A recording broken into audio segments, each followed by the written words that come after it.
मला दुसरा heart attack आला आहे. 8 दिवस झाले आहे. काल मला सुट्टी. मी हॉस्पिटलमधून औषधी सुरू आहे, अजूनही दुखत आहे माझं. आणि माझा भाऊ वारला, 2 नंबरचा. मी लहान सर्वात. मोठा भाऊ आणि मोठी भाऊचं गद्दार. मोठ्या भावाचं मी अंगावरची ज्वेलरी विकून जीव वाचवला. आणि त्यांनी माझ्या 2 नंबर भावाचे काही गावातले नातेवाईक आणि काही बाकीचे यांनी माझ्या त्या भावाला भडकवला. तो माझा भाऊ होता चांगला, बोले राग आहे. त्याने माझं घर बांधलं. त्याने हमेशा सपोर्ट केला होता मला. पण लोकांना माहीत आहे का ह्या तिचा आधार आहे. त्यालाच भडकवून त्याचे कान भरून कान जादू मंत्र केलं, माहीत नाही, माझ्या विरोधात भडकवलं. जो माझ्या बिना राहत नव्हता. तो भाऊ त्यांनी एक शब्द माझ्याशी बोलला नाही. आता काय, तो तर गेला आहे. शेवटचा बोलला होता, मला छान वाटलं असतं. आणि आता ते लोक मला फोन करू काही नातेवाईक वाटते होते बोलत आहे. मला 2 मुलं आहे. त्याची बायको होती, ते गेली, दुसऱ्यासोबत लग्न केलं. तो दारू पित होता. तिनं गेलं लग्न, कारण तो तिला मारायचा, दारू प्यायचा. आणि जेव्हा मला सासरी खूप त्रास होता नवऱ्याचा. माझ्या पोरांना उपाशी ठेवे, मला इथं हात गॅप केला, त्याचा बाहेर लपडवते, 1 रुपया नव्हता. ते माझ्या पाठीमागं माणसं लावलं. मला नाही झालं, माझे पोरं उपाशी होते. म्हणून मी घर सोडून माहेरी गेली 2 लेकराला घेऊन. तर माझी वाटते ते बदनामी केली, माझं जात घेऊन पडाले म्हणून.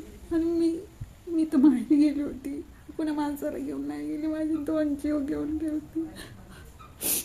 तरी पण माझ्या भावाला गावातल्या नातेवाईकांनी, माझ्या वडिलांकडच्या नातेवाईकांनी भडकवलं. मी नाव नाही घेत. बाबाचे पूर्ण बदल करून टाकला. मला वाटते माझंच मरण माझ्या भावानं आपल्या अंगावर घेतलं. आणि लोकांना काम करते. मी कधी माहेरी पण जाऊन नाही राहिली. खूप त्रास गेला. माहेरी गेली, भांडेकुंडे घेऊन गेली ती थोडे. माझे 2 लेकरं घेऊन. तो मोठा भाऊ विचित्र वागायचा. भाऊज बोलायची नाही. कधी मी तिच्याविषयी काही बोलली नाही. कधी संसारात डोकावलं नाही. कधी 1 रुपया मागितला नाही.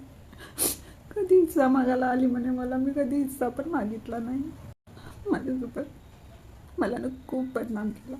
तो माणूस रान ठेवू शकते, तो 2 बाया पोचू शकते, मग मी स्वाभिमानाचं लग्न करतो म्हणलं चुकीचं आहे का? मी हार्ट पेशंट आहे. मी तर गॅप आहे पायात. मला शारीरिक त्रास द्यायचा, तो मानसिक त्रास. माझ्यासोबत काय झालं त्याची चौकशी पण माझ्या भावाने घेऊन आहे. ह्या भावाला माहीत होतं या रागा याचा. अनावर झालं. मला मर म्हणलं माझ्या मोठ्या भावाने.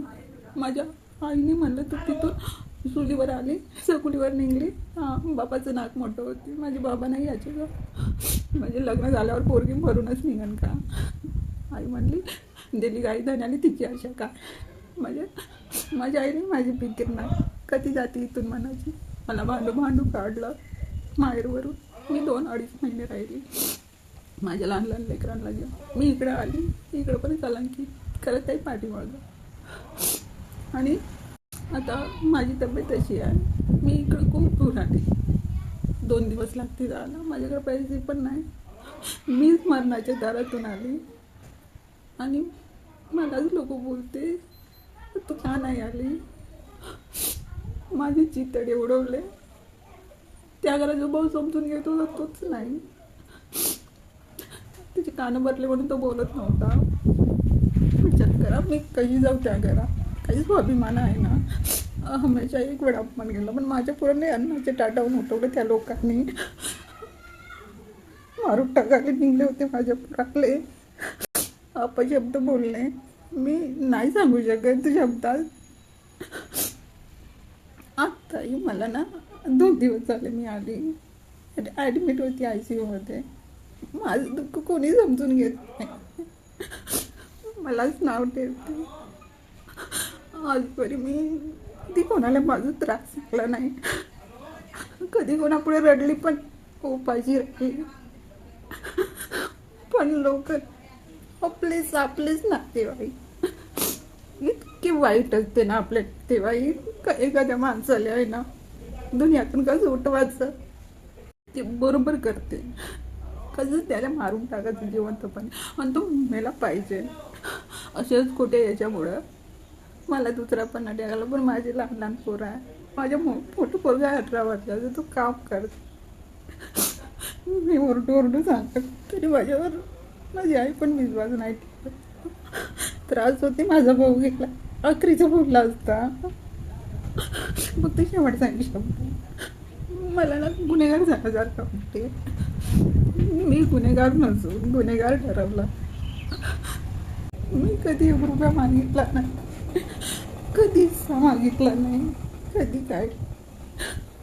फक्त माझे 2 भाऊ माझ्यासोबत राहावंसं वाटलं होतं. पण माझ्या मोठा भाऊ तर माझं दुःख लग्नाच्या आधीपासून समजत नाही. 17 वर्षाच्या माणसासोबत माझं लग्न करून दिलं.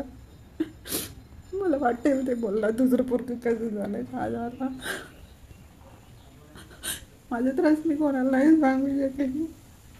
पण हे लोक माझ्याविषयी वाटेल बोल. मग त्रास होता. मी माझ्या भाऊच्या मरणाला गेले नाही, मला त्रास होऊन राहिला आहे. पण मी जाऊनही मला तो भेटला नसता. तो दारू पेत होता, त्याच्या बॉडीची वास यायला लागली म्हणते, नाकातून ब्लडिंग. आणि कालपासूनची लाश. ते कसं मला फोन पण माझ्या मोठ्या भावानं केला नाही, दुसऱ्यांनीच केला, दुसऱ्याकडून आला. माझ्या पोरांना पण कंदा बोलते. मी त्या घरात कशी जाऊ, कशी जाऊ. त्रास होतो खूप. जो व्यक्ती कोणाबरोबर रडत नाही, सर्वांनी सांभाळून घेते. नातेवाईकांचं पण फोन याचा ना, आजचं काम ठेवून मी माझा त्रास विसरून त्यांना वेळ द्यायची. त्यांचं काम निघून गेलं आहे. इतके मतलबी झाले आहे ना. खोटे आरोप घालत आहे. मी जर मेली तो माणूस त्या रांडायला पोचत आहे. मी जर मेली माझ्या पोरांचे कोण सांभाळा, कोण करेल माझ्या पोराचं. दुनियाला दोष नाही ते, पण नातेवाईक आहे ना लई वाईट असते.